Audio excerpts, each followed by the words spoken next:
Good morning students, welcome to Birsa Munda classes. आज की session में हम लोग देखेंगे हमारा पर्यावरण यानी आवर एनवायरनमेंट से बहुत ही इम्पोर्टेंट एमसीक्यूज जो 2026 के मैट्रिक के एग्ज़ाम के नज़रिए से बहुत ही महत्वपूर्ण होने वाले हैं प्यारे बच्चों। तो आइए देखते हैं ज़्यादा देर न करते हुए आज का पहला क्वेश्चन जो है हमारे स्क्रीन पर आ चुका है। आइए देखते हैं पहला क्वेश्चन। पारिस्थितिकी तंत्र यानी इकोसिस्टम क्या है? What is an ecosystem? पहला क्वेश्चन बहुत ही महत्वपूर्ण आपकी स्क्रीन पर आ चुका है और ये पूछ रहा है कि पारिस्थितिकी तंत्र यानी इकोसिस्टम क्या है? What is an ecosystem? Option जो है हमारे स्क्रीन पर, पहला ऑप्शन केवल पौधे वनली प्लांट्स, ऑप्शन बी केवल जानवर वनली एनिमल्स, ऑप्शन सी जीव एवं अजैव घटकों का पारस्परिक संबंध यानी interaction between biotic and abiotic composition, option D जो है हमारा केवल मनुष्य वनली ह्यूमंस। इन चारों ऑप्शंस में आपको बताना है प्यारे बच्चों कि पारिस्थितिकी तंत्र यानी इकोसिस्टम क्या है, यानी व्हाट इज एन इकोसिस्टम। ठीक है, तो आइए देखते हैं इसका जो करेक्ट आंसर हमारा कौन सा हो जाएगा प्यारे बच्चों। आइए देखते हैं। ठीक है, तो पारिस्थितिकी तंत्र यानी इकोसिस्टम जो है हमारा क्या होता है, तो जीव एवं अजैव घटकों का पारस्परिक संबंध।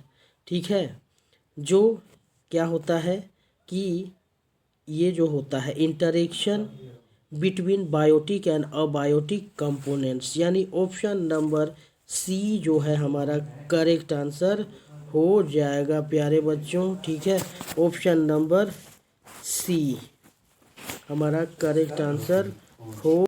तो क्वेश्चन नंबर 1 का जो करेक्ट आंसर हमारा ऑप्शन नंबर सी यानी क्या हो जाएगा, जीव एवं अजैव घटकों का पारस्परिक संबंध, जो कि an ecosystem consist of biotic components like plants animals micro organisms and abiotic components like air water soil sunlight interacting जो करते हैं विच इथ अदर।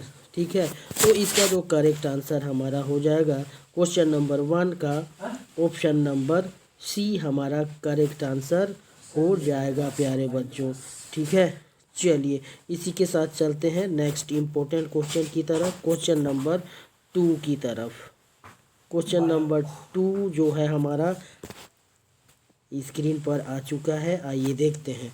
खाद्य श्रृंखला का प्रथम स्तर होता है, खाद्य श्रृंखला का प्रथम स्तर जो होता है कौन होता है, यानी which is the first trophic level of a food chain, यानी which is the first trophic level of a food chain, यानी खाद्य श्रृंखला का प्रथम स्तर कौन सा होता है। ऑप्शन ए इज शाकाहारी यानी हर्बीवोर्स, ऑप्शन बी मांसाहारी यानी कार्निवोर्स, ऑप्शन सी जो है हमारा उत्पादक यानी प्रोड्यूसर्स, एंड ऑप्शन डी जो है अपघटक यानी डीकम्पोजर्स। तो आपको बताना है प्यारे बच्चों कि ये जो खाद्य श्रृंखला का प्रथम स्तर जो होता है वो कौन सा होता है। ठीक है, यानी which is the first trophic level of a food चैन। ठीक है, तो इन चारों ऑप्शंस में आपको बताना है प्यारे बच्चों कि करेक्ट आंसर कौन सा हो जाएगा। तो आइए देखते हैं ऑप्शन नंबर सी यानी उत्पादक यानी प्रोड्यूसर्स जो है हमारा करेक्ट आंसर हो जाएगा, यानी producers make their own food by photosynthesis, यानी green plants prepare their own food by photosynthesis so they form the first trophic level. इसलिए क्वेश्चन नंबर 2 का जो करेक्ट आंसर हमारा हो जाएगा ऑप्शन नंबर सी यानी उत्पादक यानी प्रोड्यूसर्स। चलिए इसी के साथ चलते हैं प्यारे बच्चों नेक्स्ट इम्पोर्टेंट क्वेश्चन की तरफ। क्वेश्चन नंबर 3 जो हमारे स्क्रीन पर आ चुका है और ये पूछ रहा है कि घास, हिरन और शेर क्या दर्शाता है। ठीक है, ग्रास, डियर, लायन रिप्रेजेंट्स, ये क्या दर्शाता है, क्या शो करता है। ठीक है, तो आइए देखते हैं क्वेश्चन नंबर थर्ड का जो option number A food web, option B food chain, option C energy pyramid, option D ecosystem. अब इन चारों ऑप्शंस में आपको बताना है कि घास से हिरन, हिरन से शेर क्या दर्शाता है। ठीक है, तो आइए देखते हैं इसका जो करेक्ट आंसर हमारा कौन सा हो जाएगा। तो ये क्या दर्शाता है, ऑप्शन नंबर बी यानी खाद्य श्रृंखला। ठीक है, यानी ऑप्शन नंबर बी जो है हमारा करेक्ट आंसर यानी फूड चेन हो जाएगा। ठीक है, तो a food chain shows a linear transfer of food energy from one organism to another, यानी जब भोजन एक जीव से दूसरे जीव में सीधी कड़ी के रूप में जाता है उसे खाद्य श्रृंखला कहा जाता है। इसलिए क्वेश्चन नंबर थर्ड का जो करेक्ट आंसर हमारा हो जाएगा ऑप्शन नंबर बी खाद्य श्रृंखला यानी फूड चेन। चलिए इसी के साथ चलते हैं प्यारे बच्चों नेक्स्ट इम्पोर्टेंट क्वेश्चन नंबर 4 की तरफ जो हमारे स्क्रीन पर आ चुका है। आइए देखते हैं क्वेश्चन नंबर 4। खाद्य जाल यानी फूड वेव क्या है।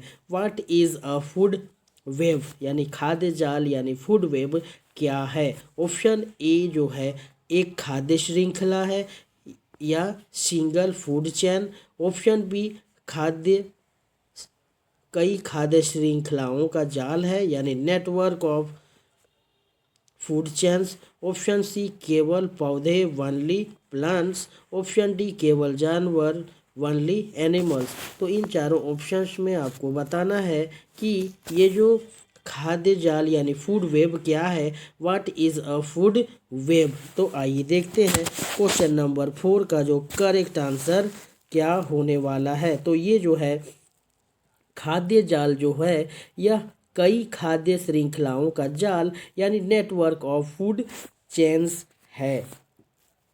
यानी ऑप्शन नंबर बी जो है हमारा करेक्ट आंसर हो जाएगा प्यारे बच्चों। ठीक है, option number B is the correct answer of question number 4। Okay, तो आइए देखते हैं क्या होता है। तो प्राकृतिक अवस्था में जीव एक से अधिक जीवों पर क्या करते हैं, निर्भर होते हैं, जिसे अनेक खाद्य श्रृंखलाएं मिलकर खाद्य जाल बनाती है। ओके, तो a food web is a network of interconnected food chains. Okay, तो क्वेश्चन नंबर 4 का जो correct answer option number B हमारा हो जाएगा।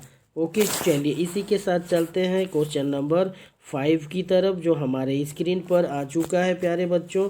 आइए देखते हैं 10% ऊर्जा नियम किसने दिया था। ठीक है, who gave the 10% law of energy. ठीक है, who gave the 10% law of energy. Option A is Newton ने दिया था।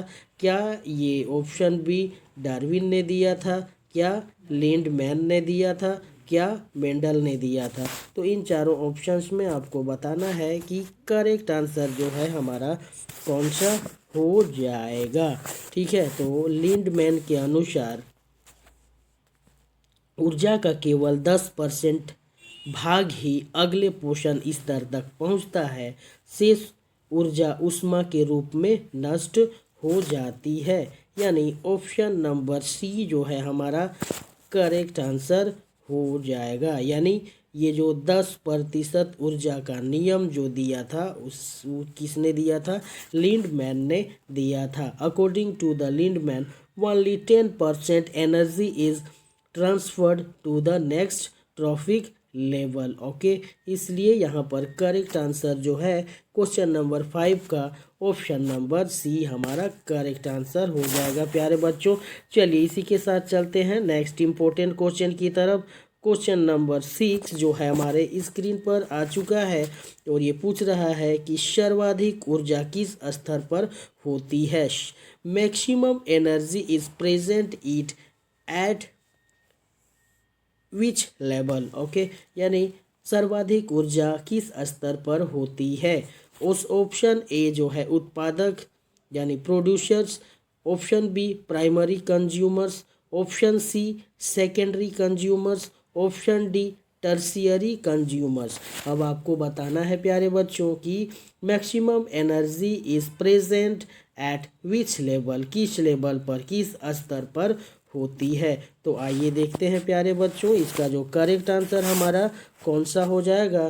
तो ऑप्शन नंबर ए जो है हमारा करेक्ट आंसर हो जाएगा, क्योंकि उत्पादक सीधे सूर्य से ऊर्जा प्राप्त करते हैं, इसलिए इनमें ऊर्जा सबसे अधिक होती है। ओके, तो प्रोड्यूसर्स जो है receive energy directly from the sun, so they have maximum energy. Okay, इसलिए क्वेश्चन नंबर 6 का जो करेक्ट आंसर ऑप्शन ए उत्पादक यानी प्रोड्यूसर्स हो जाएगा,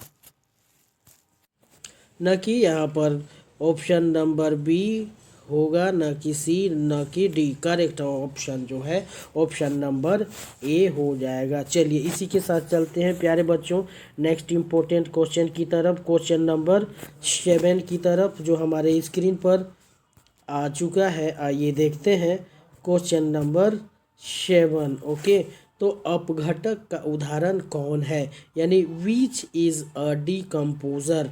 ठीक है, option A is grass, option B is lion, option B is fungi, option D is deer. तो इन चारों ऑप्शंस में आपको बताना है प्यारे बच्चों कि ये जो है अपघटक का उदाहरण कौन है, यानी which is a decomposer.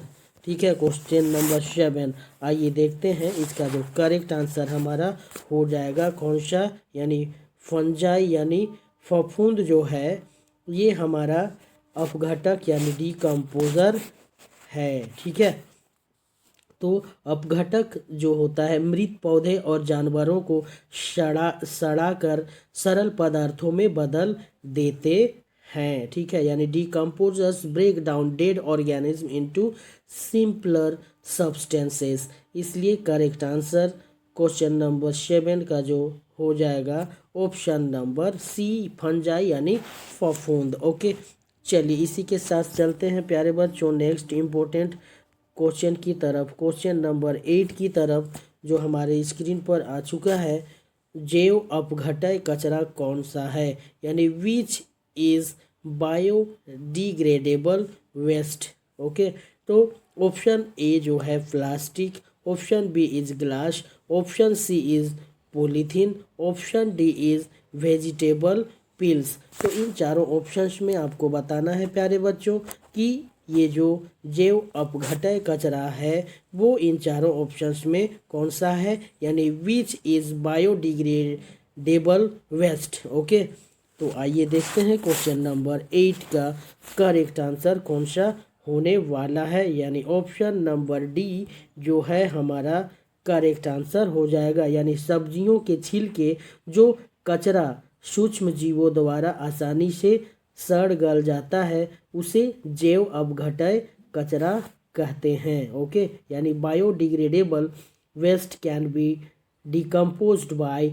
Micro organisms. Okay, तो इसलिए क्वेश्चन नंबर 8 का जो करेक्ट आंसर हमारा कौन सा हो जाएगा, option number D.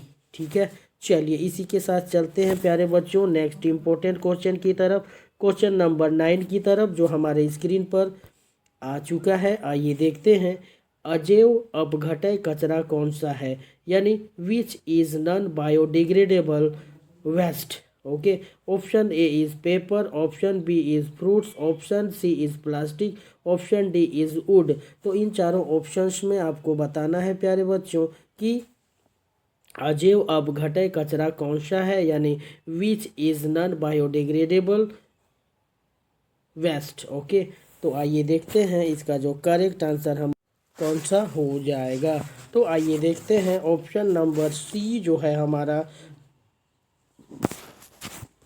Correct answer हो जाएगा। यानी प्लास्टिक लंबे समय तक नष्ट नहीं होता है जिससे प्रदूषण बढ़ता है। ओके, यानी plastic cannot be decomposed easily and causes environmental pollution. इसलिए जो अजैव अपघटय कचरा जो है वो प्लास्टिक है। ठीक है, क्वेश्चन नंबर 9 का जो करेक्ट आंसर हमारा हो जाएगा ऑप्शन नंबर सी। ओके, चलिए इसी के साथ चलते हैं प्यारे बच्चों नेक्स्ट इम्पोर्टेंट क्वेश्चन की तरफ। बहुत ही ज़बरदस्त क्वेश्चन, छपने वाला क्वेश्चन आपके एग्ज़ाम पर आ चुका है। आइए देखते हैं, ओजोन परत किससे रक्षा करती है। ठीक है, ओजोन परत किससे रक्षा करती है, यानी ozone layer protects us from, हमें किससे रक्षा करती है ओजोन लेयर। ठीक है, option A is infrared rays, option B is ultraviolet rays, option C is visible light, option D is sound waves. अब इन चारों ऑप्शंस में आपको बताना है कि ओजोन परत जो है किससे रक्षा करती है प्यारे बच्चों। तो आइए देखते हैं कि ओजोन परत जो है किससे रक्षा करती है। Question number 10। ओके, यानी अल्ट्रा वायोलेट रेज यानी पराबैंगनी किरणों से। तो यहाँ पर ऑप्शन नंबर बी जो है हमारा करेक्ट आंसर हो जाएगा। ठीक है, तो ओजोन परत सूर्य की हानिकारक यानी अल्ट्रा वायोलेट किरणों से जीवों की क्या करती है, रक्षा करती है, प्रोटेक्ट करती है। The ozone layer protects living organism from harmful ultra violet rays. Okay, तो क्वेश्चन नंबर 10 का जो करेक्ट आंसर हमारा हो जाएगा ऑप्शन नंबर बी। चलिए इसी के साथ चलते हैं प्यारे बच्चों नेक्स्ट इम्पोर्टेंट क्वेश्चन की तरफ। क्वेश्चन नंबर 11 जो हमारे स्क्रीन पर आ चुका है, आइए देखते हैं। ओजोन परत को सबसे अधिक नुकसान किससे होता है। ठीक है, which gas damages the ozone layer the most. ठीक है, तो ओजोन परत को सबसे अधिक नुकसान किससे होता है। Option A is CO2, option B is SO2, option C is CFC, option D is N2। तो इन चारों ऑप्शंस में आपको बताना है प्यारे बच्चों कि करेक्ट आंसर जो है हमारा कौन सा होने वाला है। तो आइए देखते हैं इसका जो करेक्ट आंसर, यानी ओजोन परत को सबसे अधिक नुकसान जो होता है वो किससे होता है। क्वेश्चन नंबर 11 तो CFC। ठीक है, यानी ऑप्शन नंबर सी जो है हमारा क्लोरोफ्लोरोकार्बन जो होता है वो सबसे अधिक नुकसान होता है। ठीक है, तो CFC गैसें ओजोन अणुओं को क्या कर देती हैं, नष्ट कर देती हैं। ठीक है, तो CFC destroy ozone molecules leading to ozone depletion, जिससे ओजोन परत को नुकसान हो जाता है। इसलिए क्वेश्चन नंबर 11 का जो correct answer option number C यानी CFC यानी क्लोरोफ्लोरो कार्बन। कभी कभी CFC का फुल फॉर्म भी पूछा जाता है, ध्यान रखिएगा। ठीक है, चलिए इसी के साथ चलते हैं प्यारे बच्चों नेक्स्ट इम्पोर्टेंट क्वेश्चन की तरफ। क्वेश्चन नंबर 12 जो हमारे स्क्रीन पर आ चुका है, आइए देखते हैं। क्वेश्चन नंबर 12, जैविक आवर्धन यानी बायो मैग्निफिकेशन क्या है। ठीक है, व्हाट इज बायो मैग्निफिकेशन। तो जैविक आवर्धन यानी बायो मैग्निफिकेशन जो है क्या है, यानी what is bio magnification. Option A is energy loss, option B is population increase, option C is increase in toxic substances in food chain, option D is food production. तो इन चारों options में आपको बताना है प्यारे बच्चों कि करेक्ट आंसर जो है हमारा कौन सा होने वाला है, यानी जैविक आवर्धन यानी बायो मैग्निफिकेशन क्या है, यानी व्हाट इज़ बायो मैग्निफिकेशन। तो यहाँ पर हम लोग देखते हैं कि विषैले पदार्थों की मात्रा बढ़ना यानी increase in toxic substances in food chain, यानी यहाँ पर करेक्ट आंसर जो है हमारा ऑप्शन नंबर सी जो है हमारा करेक्ट आंसर हो जाएगा। ओके, तो यहाँ पर देखते हैं खाद्य श्रृंखला में ऊपर जाते हुए जहरीले पदार्थों की सांद्रता बढ़ती जाती है। ठीक है, तो increase in concentration of toxic substances at higher trophic levels. चलिए, तो क्वेश्चन नंबर 12 का जो करेक्ट आंसर हमारा हो जाएगा ऑप्शन नंबर सी। ओके, चलिए इसी के साथ चलते हैं नेक्स्ट इम्पोर्टेंट क्वेश्चन नंबर 13 की तरफ, जो हमारे स्क्रीन पर आ चुका है प्यारे बच्चों। आइए देखते हैं। ये पूछ रहा है कि पारिस्थितिकी पिरामिड का आधार क्या होता है, यानी base of an ecological pyramid is. ठीक है, यानी पारिस्थितिकी पिरामिड का आधार क्या होता है। Option A is carnivores, option B is decomposers, option C is producers, option D is herbivores. तो इन चारों ऑप्शंस में आपको बताना है प्यारे बच्चों कि ये जो पारिस्थितिकी यानी पिरामिड का आधार क्या होता है। पारिस्थितिकी पिरामिड का आधार क्या होता है, यानी base of an ecological pyramid is. तो आइए देखते हैं क्वेश्चन नंबर 13 का करेक्ट आंसर। तो सभी उपभोक्ता अंततः उत्पादकों पर निर्भर होते हैं। ऑल कंज्यूमर्स डिपेंड डायरेक्टली और इनडायरेक्टली ऑन प्रोड्यूसर्स। तो यहाँ पर प्रोड्यूसर्स, यहाँ पर correct answer option number C जो है हमारा करेक्ट आंसर हो जाएगा प्यारे बच्चों। चलिए इसी के साथ चलते हैं नेक्स्ट इम्पोर्टेंट क्वेश्चन की तरफ, क्वेश्चन नंबर 14 की तरफ, जो हमारे स्क्रीन पर आ चुका है। और ये पूछ रहा है हमसे कि पर्यावरण मित्र कौन सा है। ठीक है, which is eco friendly, which is an eco friendly. ठीक है, पर्यावरण मित्र कौन सा है इन चारों ऑप्शंस में। Option A is plastic bag, option B is paper bag, option C is thermocol, option D is polythene. तो इन चारों ऑप्शंस में आपको बताना है प्यारे बच्चों कि ये जो हमारा पर्यावरण मित्र इन चारों में से कौन है, यानी विच इज़ इको फ्रेंडली। ठीक है, तो क्वेश्चन नंबर 14 का जो करेक्ट आंसर हमारा हो जाएगा कागज़ का थैला यानी paper bag. Okay, paper bag option number B हमारा करेक्ट आंसर हो जाएगा। ठीक है, तो कागज़ जो होता है जैव अपघटय होता है और प्रदूषण कम करता है।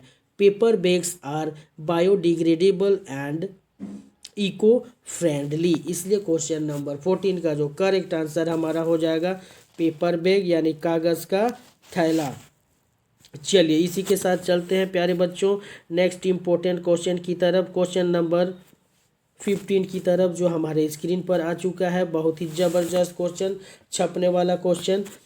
5R सिद्धांत में कौन शामिल नहीं है। ठीक है, which is not included in 5R principle. ठीक है, option A is refuse, option B is reduce, option C is reuse, option D is remove. तो इन चारों ऑप्शंस में आपको बताना है कि 5R जो है उसमें कौन सा शामिल नहीं है। ठीक है, तो आइए देखते हैं आखिर 5R क्या है। तो 5R जो है पहला रिफ्यूज़ है, रिड्यूस है, रीयूज़ है, रिसाइकल है और रिकवर है, जबकि रिमूव जो है यहाँ पर हमारा करेक्ट आंसर हो जाएगा। ठीक है, ऑप्शन नंबर डी जो है ये 5R में इंक्लूडेड नहीं है। ठीक है, चलिए इसलिए remove is not part of the 5R principle. Okay, यहाँ पर करेक्ट आंसर जो हो जाएगा 15 का ऑप्शन नंबर डी। ओके, चलिए इसी के साथ चलते हैं क्वेश्चन नंबर 16 की तरफ, जो हमारे स्क्रीन पर आ चुका है। आइए देखते हैं क्वेश्चन नंबर 16, ऊर्जा का प्रवाह कैसा होता है। ठीक है, फ्लो ऑफ एनर्जी इज़, यानी ऊर्जा का प्रवाह जो होता है कैसा होता है। ठीक है, flow of energy is cyclic, two way, one way, random. तो इन चारों ऑप्शंस में आपको बताना है प्यारे बच्चों कि ये जो ऊर्जा का प्रवाह होता है कैसा होता है, यानी फ्लो ऑफ एनर्जी जो होता है कैसा होता है। Question number 16।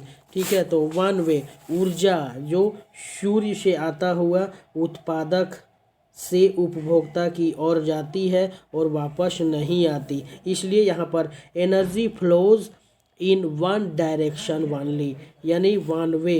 Option number C जो है हमारा करेक्ट आंसर हो जाएगा। ठीक है, क्वेश्चन नंबर सी। चलिए इसी के साथ चलते हैं नेक्स्ट इम्पोर्टेंट क्वेश्चन की तरफ प्यारे बच्चों। Question number 17।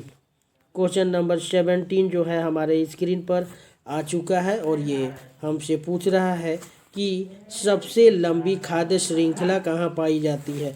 सबसे लंबी खाद्य श्रृंखला कहाँ पाई जाती है। The longest food chain is found in, ठीक है, longest food chain is found in. तो पहला जो है option terrestrial ecosystem, option B desert ecosystem, option C aquatic system ecosystem, option D is grassland. तो इन चारों ऑप्शंस में आपको बताना है प्यारे बच्चों कि ये जो सबसे लंबी खाद्य श्रृंखला कहाँ पाई जाती है। Question number 17।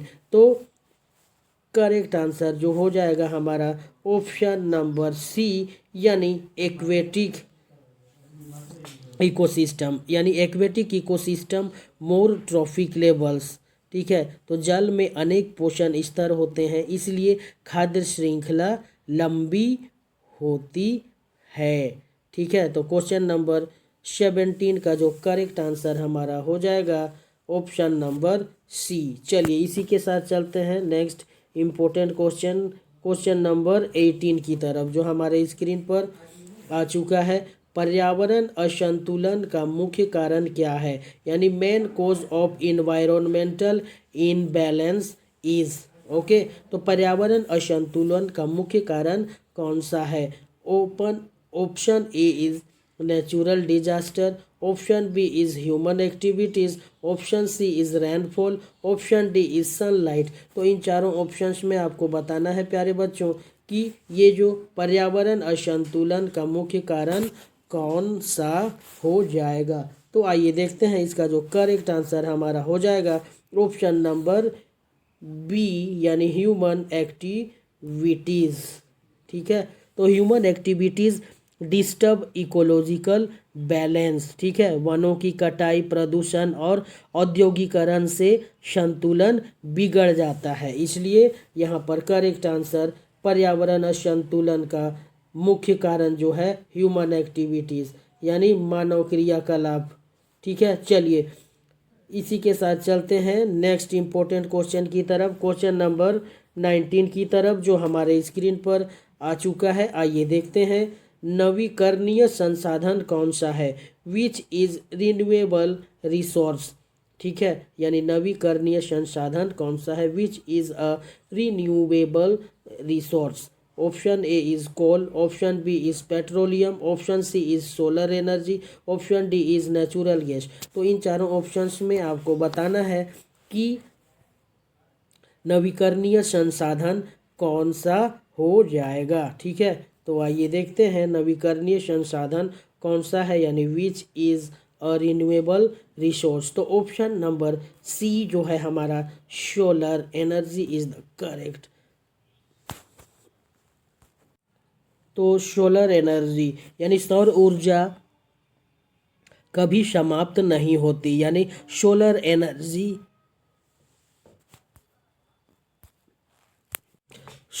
Energy can be used again and again, इसलिए यहाँ पर करेक्ट आंसर हमारा कौन सा हो जाएगा प्यारे बच्चों, ऑप्शन नंबर सी। ओके, चलिए इसी के साथ चलते हैं नेक्स्ट इम्पोर्टेंट क्वेश्चन की तरफ, question number 20 and it is the last question. आइए देखते हैं पर्यावरण संरक्षण का सर्वोत्तम उपाय कौन सा है। पर्यावरण संरक्षण का सर्वोत्तम उपाय कौन सा है, यानी best method of environmental conservation is. Okay, option A is over use of resources, option B is tree plantation, option C is plastic use, option D is pollution. तो इन चारों ऑप्शंस में आपको बताना है कि पर्यावरण संरक्षण का सर्वोत्तम उपाय कौन सा है प्यारे बच्चों।